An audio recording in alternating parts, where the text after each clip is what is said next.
She's like the female James Bond. She's safety chick. The safety chick. I love that safety chick. That's what she calls herself, the safety chick. I was a stalking victim, having to learn every possible aspect of personal safety to stay alive. The safety chick. We love her. Yeah. Today's show is about ride sharing and the dangers that go along with it. 36% of people in the U.S. are using rideshare apps.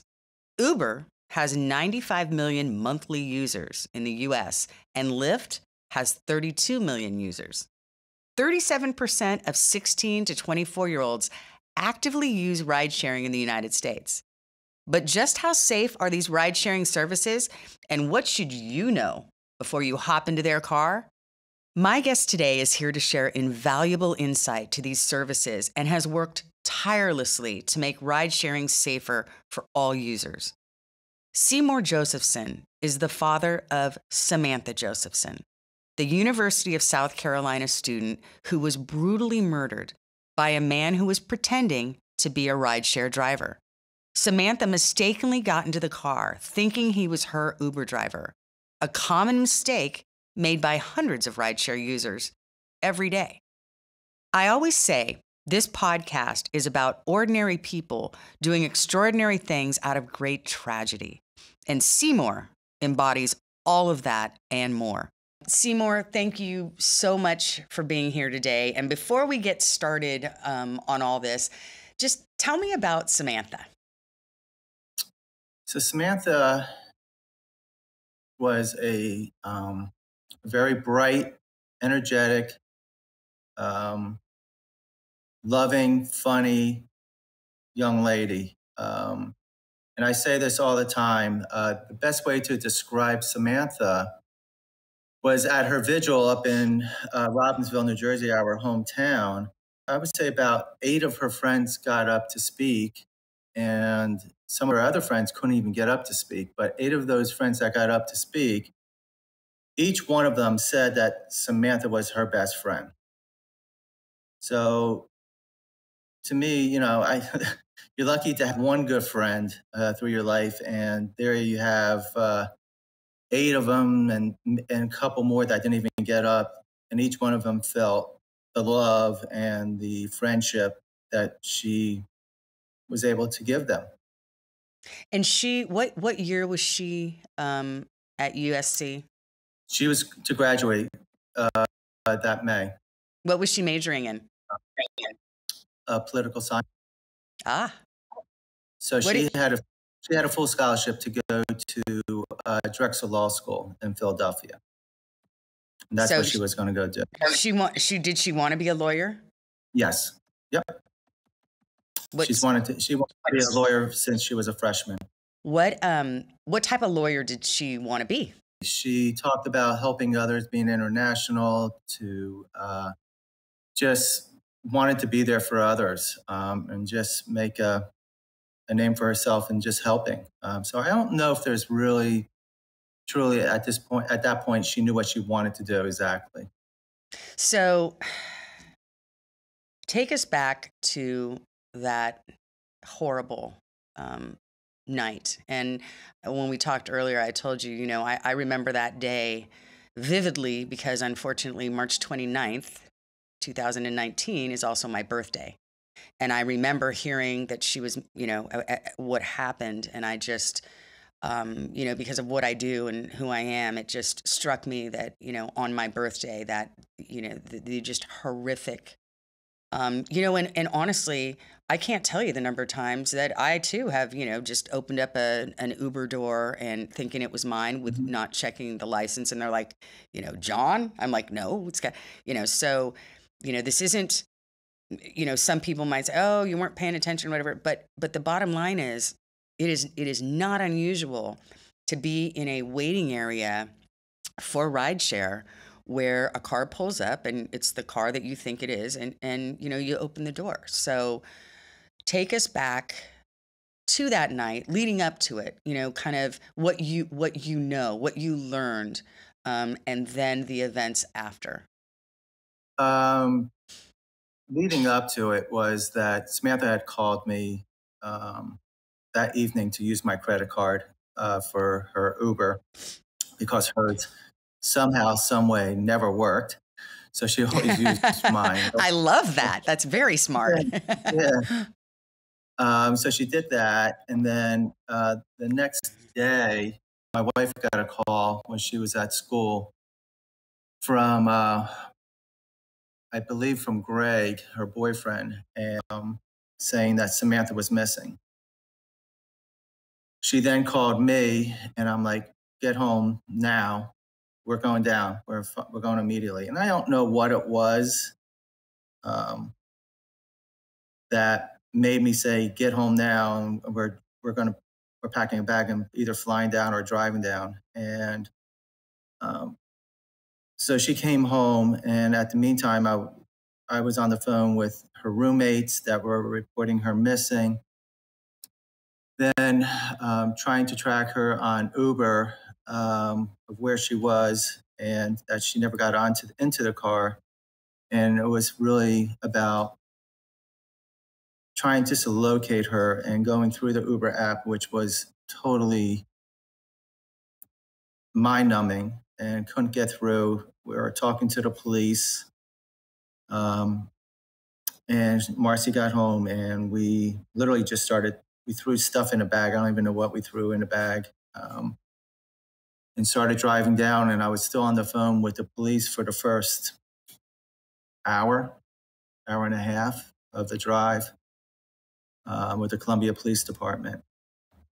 And the whole way down, we were on the phone with them or with others that were trying to help locate her.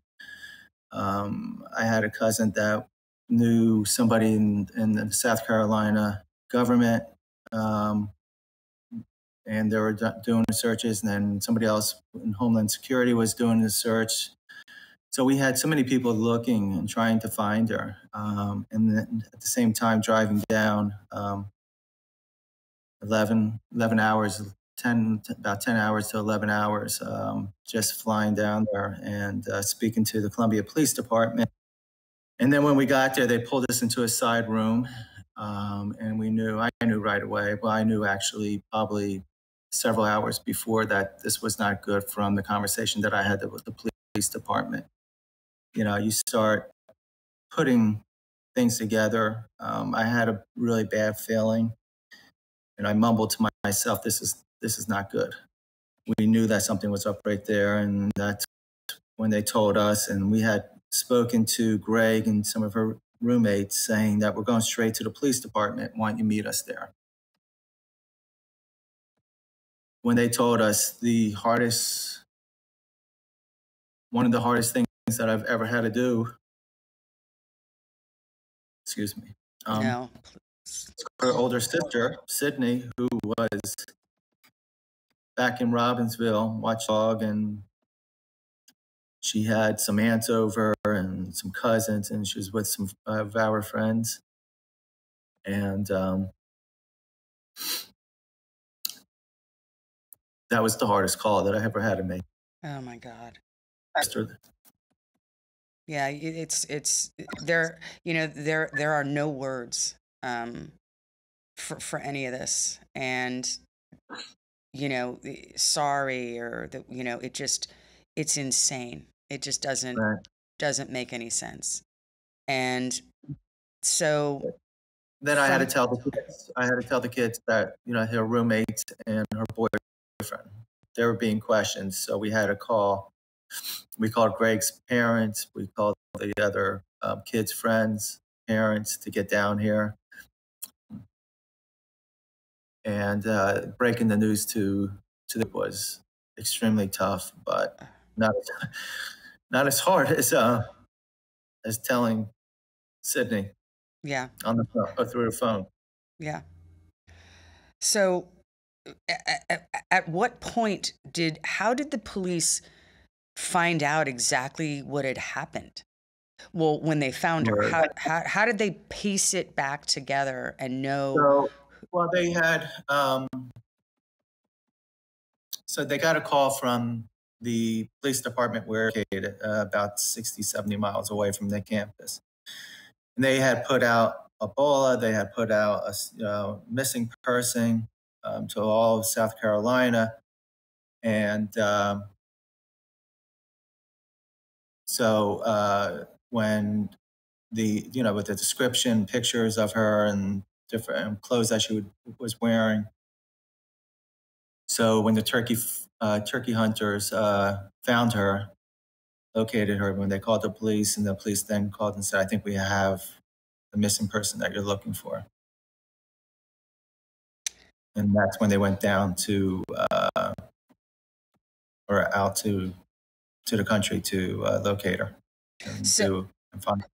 So they found her, miles away from where she was picked up. And then did they go back, and was it through surveillance cameras that they saw the car, or how did they? Actually, the kids, when searching for her, they knew the manager of the bar, and they actually asked for the video of that night, and went through it and found her getting into that car. Once he went out of town, a couple miles out of town, they really didn't have the ability to track him. So they, it was just, thank God that the turkey hunters found Samantha. Right. How long after she was abducted did they find her? Like 2:00, 3:00 on that Friday, I think it was. Wow. They found her very quick. Yeah, that's really, where they found her, it was out in the country. Nobody really knew even how to get there. The police had a hard time even finding it because of GPS. And the guy that did it, he grew up 2 miles from that farm. Wow. I didn't realize that. Wow. So, you had mentioned earlier, and, I have known this flippin' Uber frustration as well, trying to get through when they've charged me for something or whatever, and you're trying to get through to those numbers that go nowhere. There's no way, contact us, and it's nothing. So describe to me how, when you were calling Uber, what information were you trying in that frenzy, in those moments? What were you trying to get? Trying to track her phone, trying to track her Uber, which Uber was that picked her up, trying to get a hold of that Uber driver. So obviously that went nowhere because I was actually charged $5 for her missing. Oh God. On top of it. Mm-hmm. So, so that and that's part of the problem. Some of the things that we're working on, especially with the foundation and with the federal laws that we're trying to create, is all that and the technology and trying to confirm the rides before getting into the car. Right. And that's, listen, I couldn't tell you the difference between a Ford Focus and a Chevy Impala. And so I know Samantha couldn't. And so, when you're pulling up, car pulls up and it looks like a black car, you're going to, just happens go right happens all the time. You're waiting for that. It pulls up. It kind of the person inside, the driver inside is looking at you, right? Yeah. Nodding at you, of course. Yeah. And to even throw a little light onto this, so Uber did a study from 2016 to 2017, and they reported over 6,000 incidents that were reported. Just reported over 6,000 and 19 deaths in a 2-year span. 19 deaths, 19 murders? Yes. Wow. Yeah. That doesn't get out much. No. And this is, yeah. Uber and Lyft are the 2 largest ones in North America, but Right. there are about 2 other companies in North America, believe it or not. You just don't know them. They're smaller. They're regionalized. So to me, that's a startling number. Incredibly startling. And that's, I know that you know my colleague and dear friend Paul Violas. I know you've done his show as well, and Paul and I have done many shows on the unsafe nature of ride sharing. The public does not understand that when these drivers, there is no random drug testing. There is no solid, good background checks on these drivers. And, I think I read something where you said this, but I say the same thing. We teach our kids not to get in cars with strangers, not to talk to strangers, not to get in a car, whatever. And then here we are in this day and age. I have 3 boys. They're all, some are college age, a couple of them are a little bit older. And that is all they use. That is their main source of getting around is, 2 of them live in Manhattan. So it's Uber or Lyft. Now, do you realize that you're getting into a car with somebody that you don't know is drunk, on drugs, is a felon? No idea. And, we'll get into, I want to hear all about, all the laws and the foundation that you started because, out of great tragedy comes greatness that you and your wife have done. And it's amazing work. But I just want to go back because it takes something like what happened to Samantha, like the other 19 that you and I both know. There's way more that haven't been reported than that within the rideshare communities, right? But we've got to. That's what this show. Now that schools are opening back up, kids are going back to campus. I mean, the world is opening up again. So here we go again. And so this information needs to be brought to light. Lyft, Uber, and all the other, group rideshare companies that you're talking about, they got to wake up. And by the way, putting a stupid 911 on their app is not it.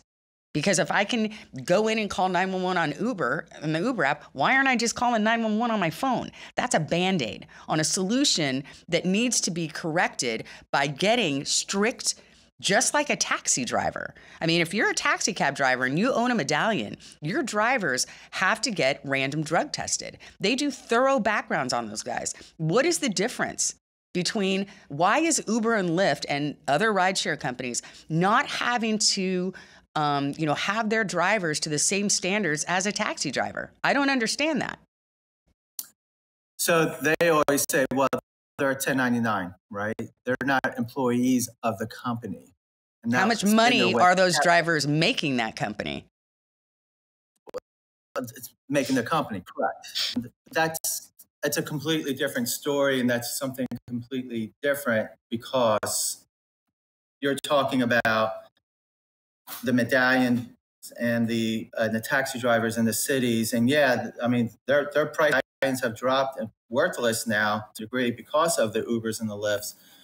But the Ubers and the Lyfts really are about making the money and really and benefiting from that. With no accountability or responsibility, as you saw. I mean, it's kind of like a hands-off approach.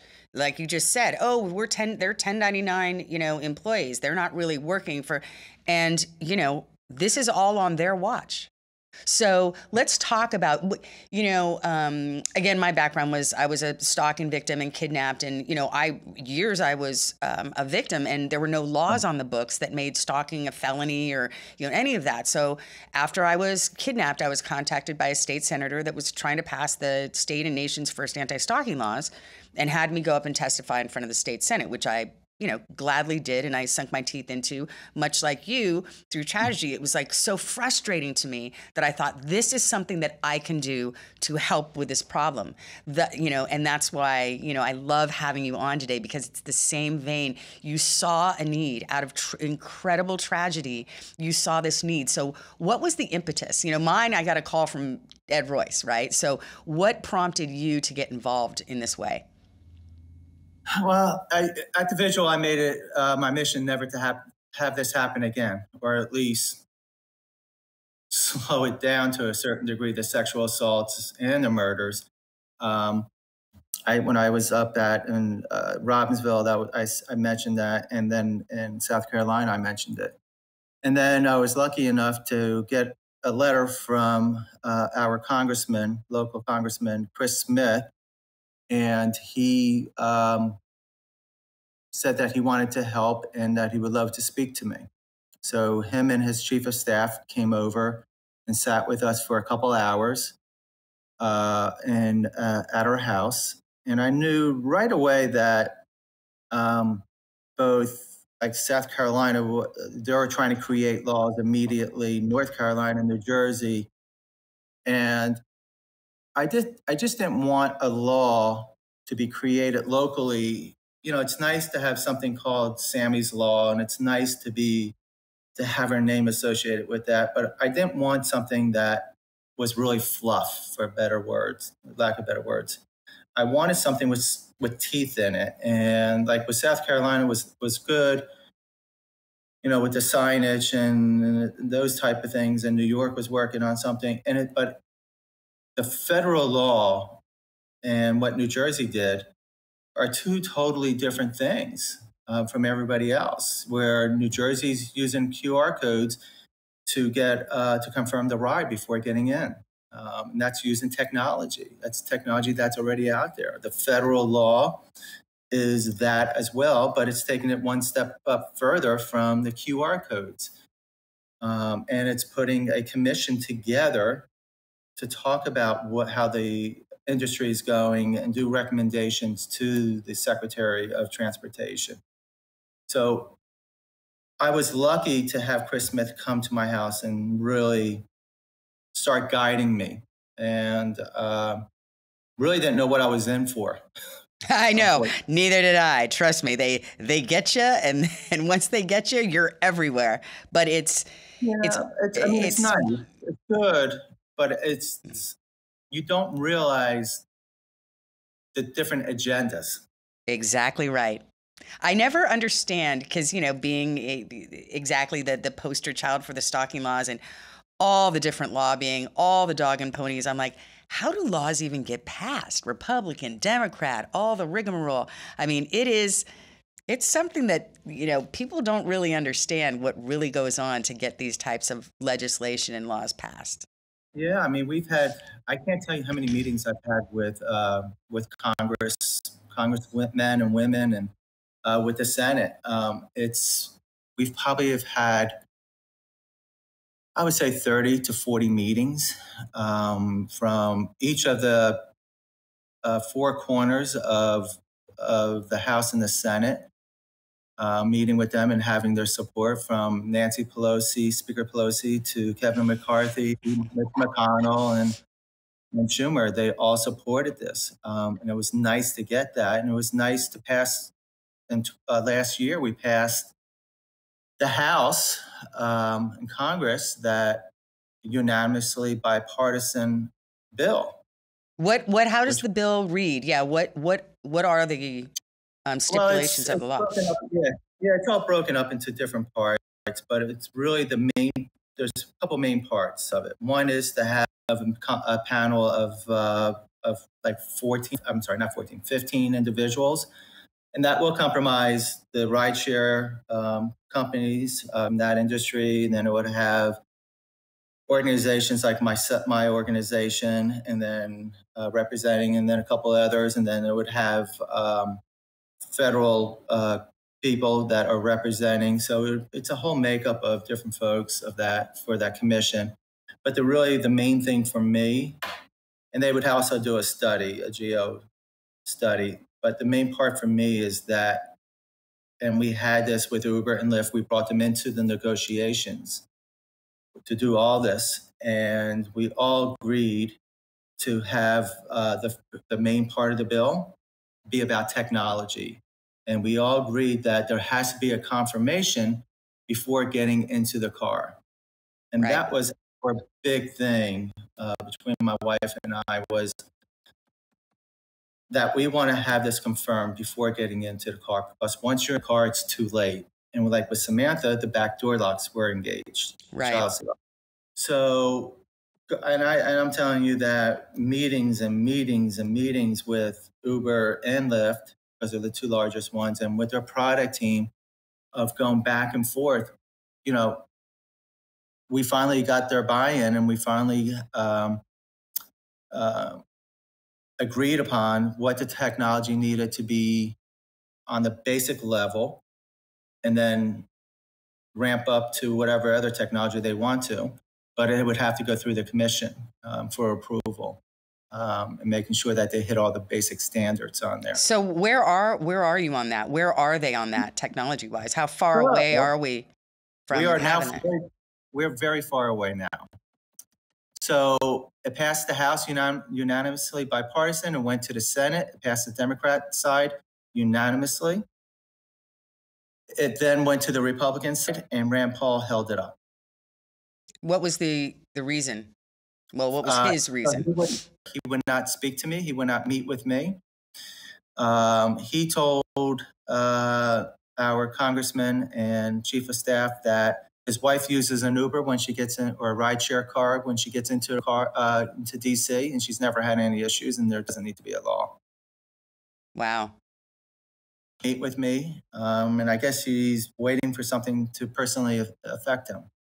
It's unfortunate. Very unfortunate. So we then were going to be put into the last bill, the omnibus bill, in December under President Trump. Mark Meadows said absolutely. Donald Trump then spoke to our congressman, and he said absolutely on a Friday. Saturday we heard rumors. Sunday we got a call saying take it out, and we never heard why. That's politics. That's politics. So we were basically one vote away from getting passed in there, and going on a solo without putting into a larger bill that they do, Yep. So we're now back into another round. It's sitting at the House with Speaker Pelosi and going back and forth with the DOT. They're supposed to be setting up meetings for me to come down either this month or in September to start meeting with Speaker Pelosi and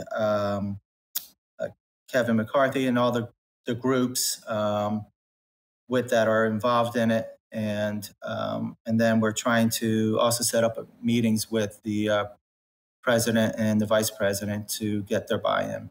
Well, like I said, I have no idea how laws get passed. Republican, Democrat, it's all the same. It's all political. It's that's why people like you, people like me, real people need to stay in there and speak up and speak out, because, that is what can be the impetus. That is what makes the difference. So the work that you've done thus far, keep it up. And I know it's frustrating, and you're just kind of throwing up your hands going, what? But stay in it and stay with it.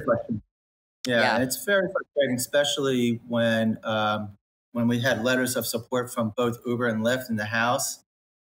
And then when they go to the Senate, they went lobbying. One of the two groups went lobbying behind our backs, saying that they believe in the law. Right. That we should be happy that we passed the law within the House. Right. And again, I appreciate, and that's so recently, a few weeks ago, her murderer was just sentenced to life.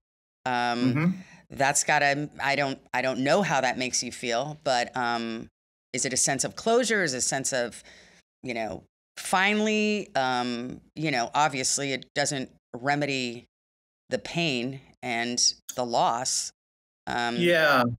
We honestly didn't even want to go through it, because now whatever little Band-Aid we had on it is now totally ripped off, and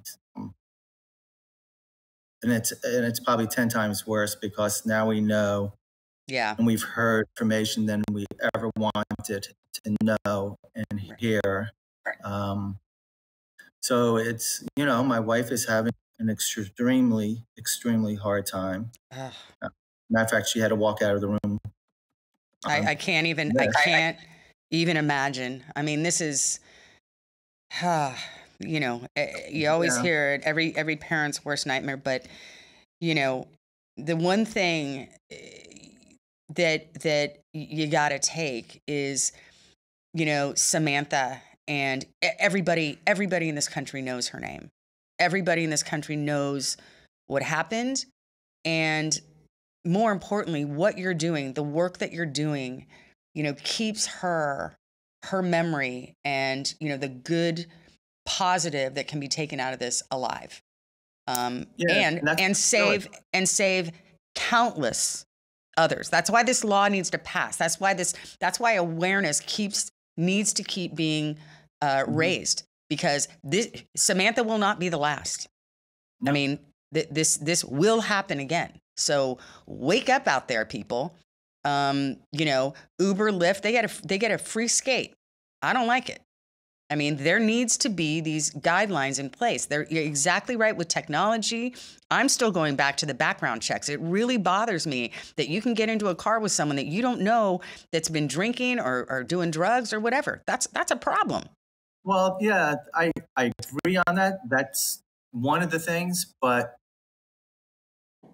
like with Samantha, this was about getting into a car that was impersonating an Uber. Correct. Exactly right. So when you go back to the technology part of confirming that that's your driver before you get in, eliminates and will eliminate on both sides, for the passenger as well as for the driver, of making sure that they have the right person and you have the right person. Now, on the flip side of that, you have what you're bringing up is the background checks and the continued background checks and making sure that that's their car. That's another issue. That's another thing that they have to deal with. Right. And honestly, we didn't even touch that. And we had a hard enough time agreeing on technology. We were talking about there's 19 states that don't have front license plates. And we said that if you're going to participate in the TNC rideshare network, then you should front license plates, because that's one of the things you put on your app is to check the license plate. Exactly. And we couldn't even do that. Well, as I said, you got to keep fighting. We got to keep, we'll do more on this and we'll keep watching. So tell us about the What's My Name Foundation. Yeah, so we started the What's My Name Foundation almost immediately, pretty quick. It seemed immediately the next day, but probably a couple of weeks, a month later. And it's really about educating the world on rideshare safety, because the things that are not, and even if they are there, they still need to be educated on the rideshare industry of checking the license plates, checking the car, making sure you're getting to the right car, asking them what's my name, sharing your details that they all want you to do. But, it's about keeping Samantha's memory. Part of it is selfishly. Yes, it's to help others. But selfishly, I get to talk about Samantha. That's great. I get to keep her in the forefront. So that's a selfish thing. I don't need to do this. I would probably be better off not doing this, and for recovery wise. It's also healing. With time, you're doing something that's positive. Yes, it is good talking about it. I'll tell you how I feel when I get across the finish line of the law. Get to that far, if it helps and if it's made a difference. But it's really, I do this for the foundation, and it's about keeping her name. It's about educating the world on rideshare safety. We've been very lucky. Where we just have put out several PSAs and having Jason Alexander, having Bob Saget, Darius Rucker, Joe Gavin, Practical Joker, having Ross Colton, who plays in the NHL, who just won the Stanley Cup. He's from Robbinsville. He actually went to school with Samantha for middle school. Working with the New York Yankees. We were just played at the Major League Baseball All-Star Weekend in the game we're able to play the video, the PSAs there. So it's really about just getting out information, getting it out, and having these stories. We're going to have Paul Rudd is doing a PSA later on this month. So it's about getting it out there and getting the kids to see it. Well, it's safety. I mean, personal safety. It's what I do for a living, right? It's personal safety always needs to be top of mind. These are issues. These are real safety issues that by you doing this, by you creating the foundation, by you creating those PSAs, you don't know.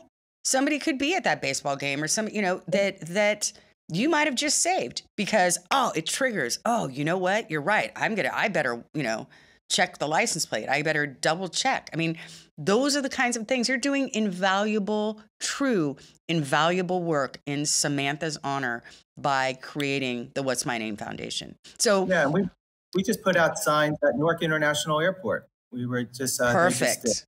Yeah, at every concourse at Newark International. It should be at every airport.